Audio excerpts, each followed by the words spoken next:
The college football playoffs are now set. The Longhorns know they are going to face the Clemson Tigers, but we've got a little break here right now in the action, and now it's time to do some roster management as we look at the business of Texas football. Who's coming, who's going, and who might be leaving maybe prematurely. Let's talk about it next. Hey everybody, Brian Davis covering the Texas Longhorns for A to Z Sports. We're going to have plenty of time to talk about Texas and Clemson coming up, but Monday, December 9th was a big day across college football. It's the day that the transfer portal window opened. A huge day that kicks off a wild flurry of activity, that players leaving, coming, going. Which way are they going? Who knows? Every which way. And the portal window stays open until December 28th. So now is the time.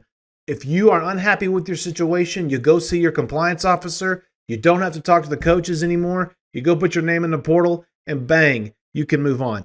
Let's talk about two players that caught my attention on Monday who first put their names in the portal. One was Jonte Cook. You knew this was coming, but still it's just kind of tough to see it finally happen. He left the team midway through the season after getting into a confrontation with Steve Sarkisian in the locker room. Just a phenomenal player. Hope for him that it works out somewhere. A real five-star talent.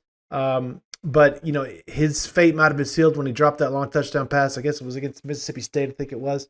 So Jonte Cook, moving on. Also, Darian Gillette, the linebacker. Here's a guy that I thought was a really interesting pickup when the Horns signed him.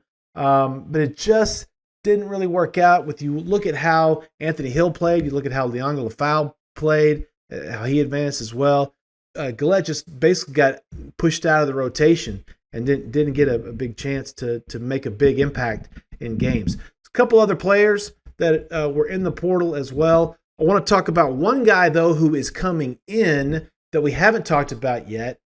Steve Sarkisian was finally asked about Justice Terry, the big-time standout five-star defensive lineman from Georgia, stolen right out from underneath Kirby Smart's nose. It's going to be a huge addition to the Texas front. And the fact that they're picking up another five-star player, in my mind, probably cements the fact that Texas will have the number one recruiting ranking in when it's all said and done in 2025. So a huge pickup for the Texas defense there. And then finally, I want to touch on real quick. I want to give you three guys that I think are going to test the NFL draft waters this spring.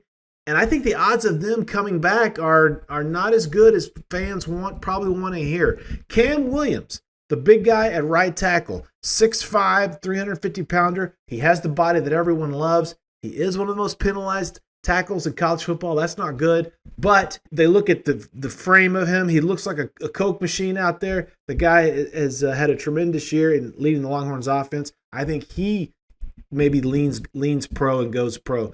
Projected to be a second-round pick by some.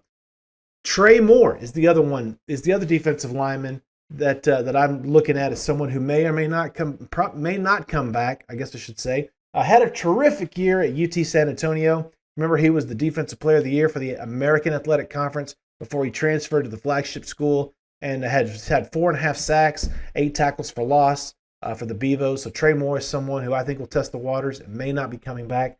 And then finally, a lot of Longhorn fans aren't going to like this one, but I think Matt Golden is a guy who may not be coming back as well. He came to Texas as a transfer from Houston, and everyone thought that Isaiah Bond was going to be the number one target in this year. Well, it turned out to be Golden. Team high 8 touchdowns.